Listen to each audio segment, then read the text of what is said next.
હમણાં અમારે એક છોકરાને વાંકડિયા વાળ હતા અને સીધા વાળ મેં જોયા.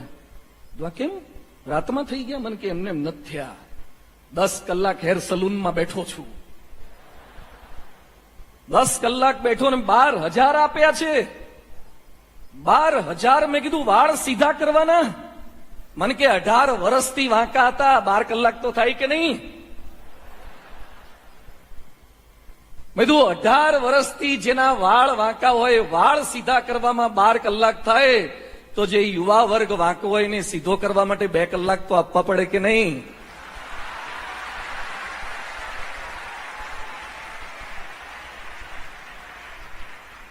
આઈબ્રો સેટ કરવી છે, દાઢી સેટ કરવી છે. કેટલાક તો વાળ એવા કપાવે છે કે આપણને લાગે એ હુઈ ગયો તો કે વાળંદ હુઈ ગયો તો.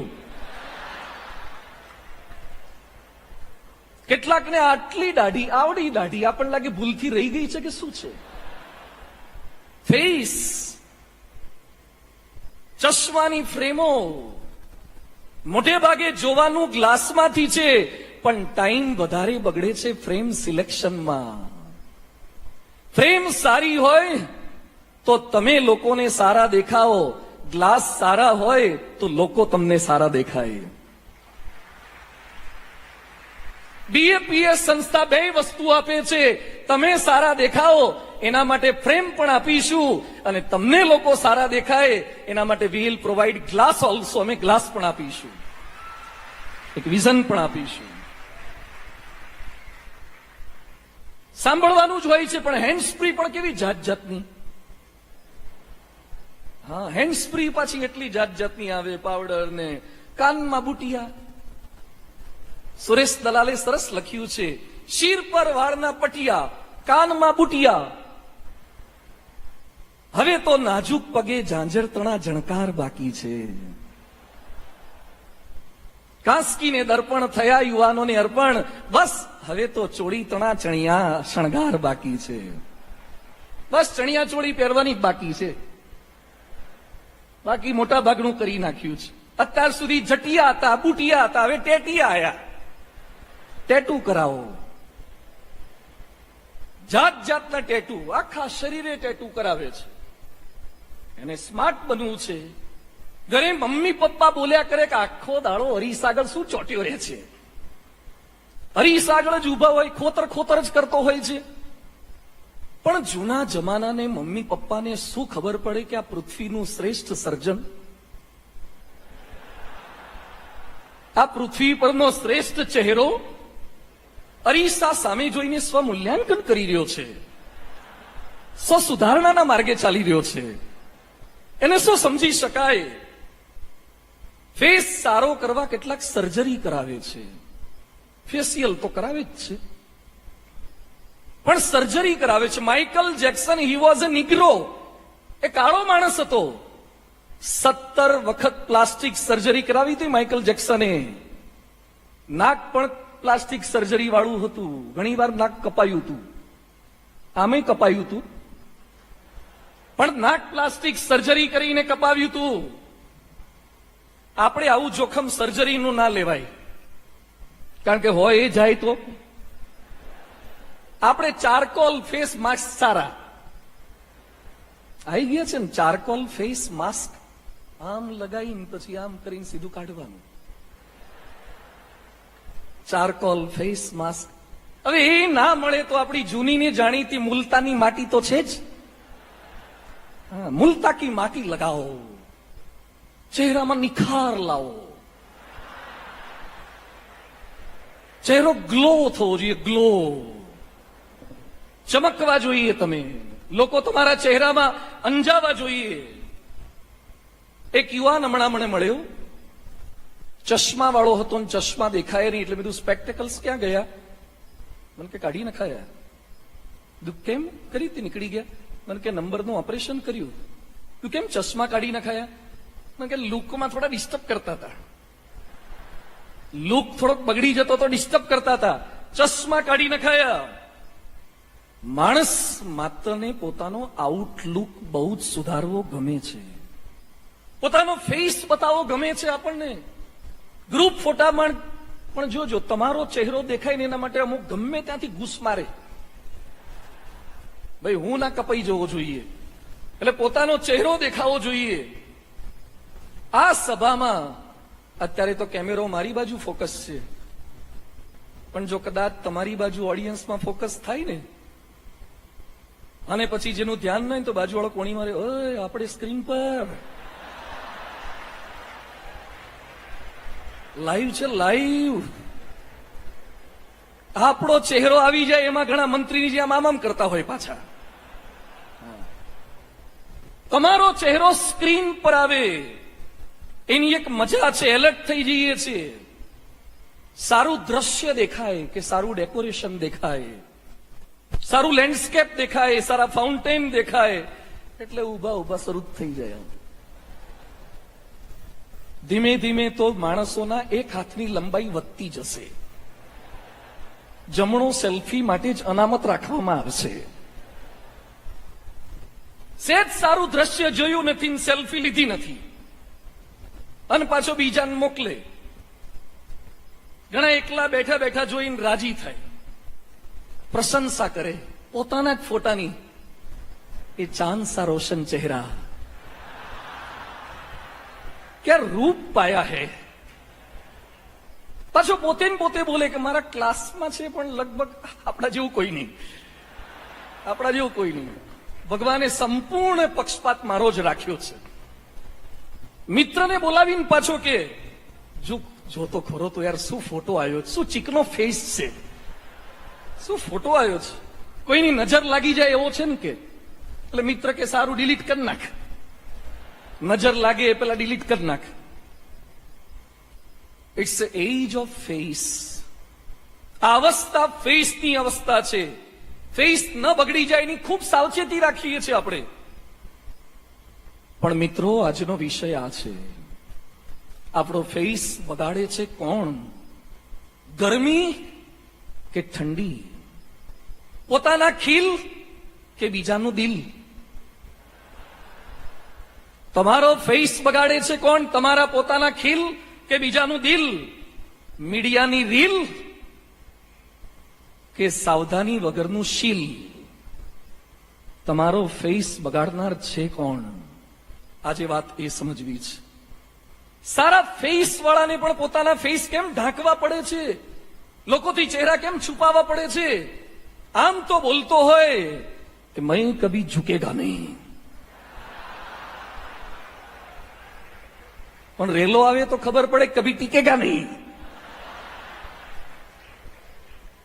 આમ તો બોલતો હોય કભી ઝુકેગા નહીં. હમણાં એટીકેટી આવી તાર તો વાંકો વળી ગયો તો, બેકલોગ આવ્યા તારે, ડિટેન થયો તારે, ઘેર તો બતાવતોય નતો રિઝલ્ટ ઝુકેગા નહીં વાળો. રેલો આવે ત્યારે ખબર પડે, આપણી નીચે રેલો આવે ત્યારે ખબર પડે.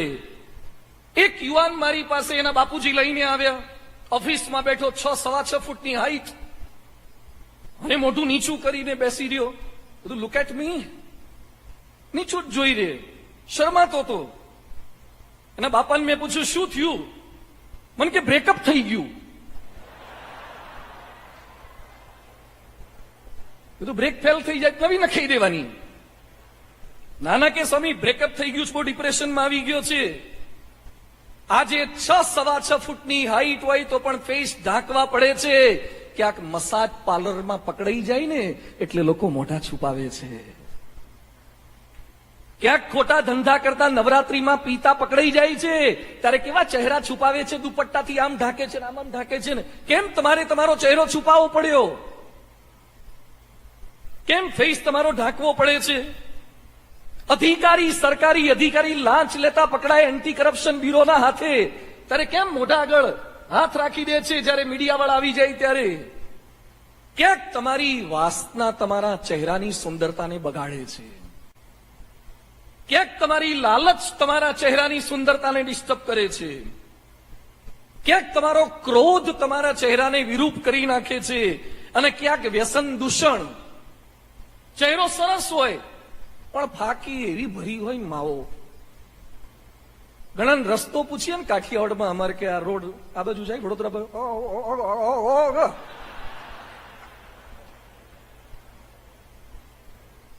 અડધું તો બહાર રિલાપ થતા હોય પાછા.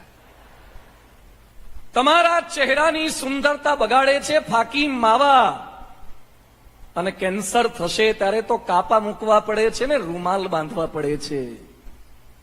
ફેસ સારો કરવો છે ને, કામ વાસના, લાલચ, ક્રોધ, વ્યસન એ તમારા ફેસની શોભા બગાડે છે. ચોરી કરતા ક્યાંક પકડાઈ જઈએ ત્યારે પણ ચહેરો ઢાંકવો પડે છે. ટૂંકમાં ફેસની શોભા વસ્તુ, વ્યક્તિ કે વાતાવરણ નથી બગાડતી, પણ તમારી વાણી, વર્તનને, વિચારો જ બગાડે છે.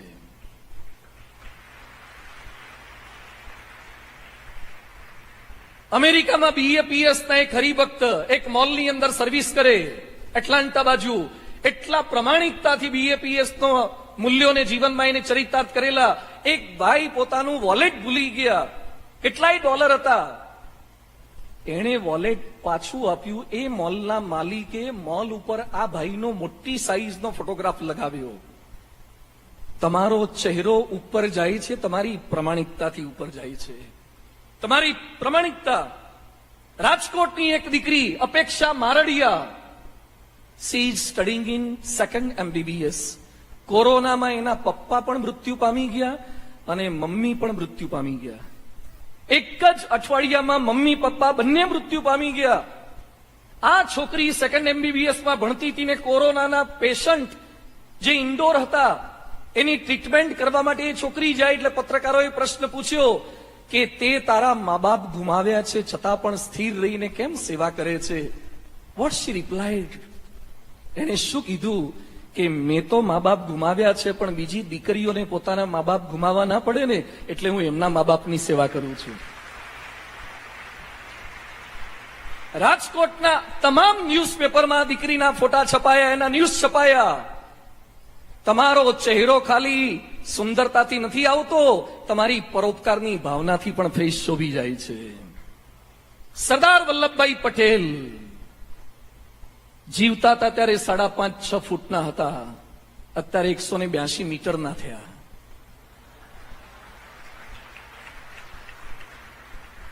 સરદારના ચહેરા ઉપર તો લાઇટ એન્ડ સાઉન્ડ શો કરવામાં આવે છે. સરદારની સ્ટેચ્યુ પાછળ હોય, લોકો આગળ ઉભા રહીને સરદારના સ્ટેચ્યુ સાથે સેલ્ફી લે છે. અરે આપણે જીવતા હોય તોય કોઈ સેલ્ફી લેતું નથી. સરદારના મરી ગયા પછી એના પૂતળા આગળ પણ લોકો ફોટા પાડે છે, કારણ કે સરદાર પવિત્ર એવા હતા. 33 વર્ષે વિધુર થયા, 75 વર્ષ સુધી જીવ્યા. એણે એના પોતાના ચારિત્રમાં એક ડાઘ પડવા દીધો નથી, એટલે લોકો એની સાથે સેલ્ફી લે છે. ફેસ આ છે. આપણા ફેસને ઝાંખો કરે છે કોણ? કોણ ડિસ્ટર્બ કરે છે? મિત્રો, અમે છે ને સાધુ છીએ, સમાજની અંદર ફરીએ છીએ. કેટલાકને એમ લાગે કે સંતોને આ બધી કેમ ખબર પડતી હોય, પણ તમારા જેવા હજારો છોકરાઓની વચ્ચે ફરીએ છીએ. અને બેઝિકલી અમે તો કોલેજોમાં એન્જિનિયરિંગ કરીને આવ્યા છીએ, એટલે અમારું બેકગ્રાઉન્ડ આ જ છે.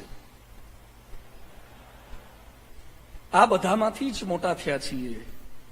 વી know the problems of the society and we know the solution for the society. સમાજમાં યુવા વર્ગને બધું જ ગમતું નહીં મળે, બધા જ ગમતા માણસો નહીં મળે, ગમતી ક્રિયાઓ નહીં થાય, ત્યારે આપણું મુખ મ્લાન થઈ જશે, ચહેરો ફીકો પડી જશે. યાદ રાખો, બધું જ આપણું ગમતું કોઈનું પણ થયું નથી ને થવાનું નથી. તમે ભૂકંપને અટકાવી ન શકો, ભૂકંપરૂપ મકાન બનાવી શકો. તમે કોરોનાને મારી ન શકો, તમે વેક્સિનેટેડ થઈ શકો, વેક્સિન લઈ શકો. એમ વિપરીત સંજોગો મારી જિંદગીમાં ના આવે એવું તમે બોલી ન શકો, પણ વિપરીત સંજોગોમાં પણ હલી ન શકાય એવા મજબૂત તમે બની શકો. એટલે આજનો સબ્જેક્ટ છે અ ફેસ વિચ કેન ફેસ. એક એવો ચહેરો વિચ કેન ફેસ. એક ફેસ એટલે ચહેરા માટે શબ્દ છે, અને બીજો ફેસ એટલે જે સંઘર્ષ કરી શકે, પરિસ્થિતિની સામે જજુમી શકે, જે દરેક સંજોગોમાં સ્થિર રહી શકે, હસ્તે મુખે બધું સહન કરી શકે. સારો બેટ્સમેન ક્યારે બોલરને એમ ન કે 3 ટપ્પી પાડજે, બહુ ફાસ્ટ ના નાખતો યાર, પહેલા બોલે આઉટ ના કરતો. સારો ભારતનો સૈનિક પાકિસ્તાનની બોર્ડર પર રહેલા શત્રુને એમ ન કે ગોળી ના મારતો, મારે ને તારે શું તકલીફ છે? તારે ઘરે ઘેર બેઠા છે, મારે ઘરવાળા ઘેર બેઠા છે, શું કરવા બગાડવું યાર? ભેગો આવો ને 135 નો માવો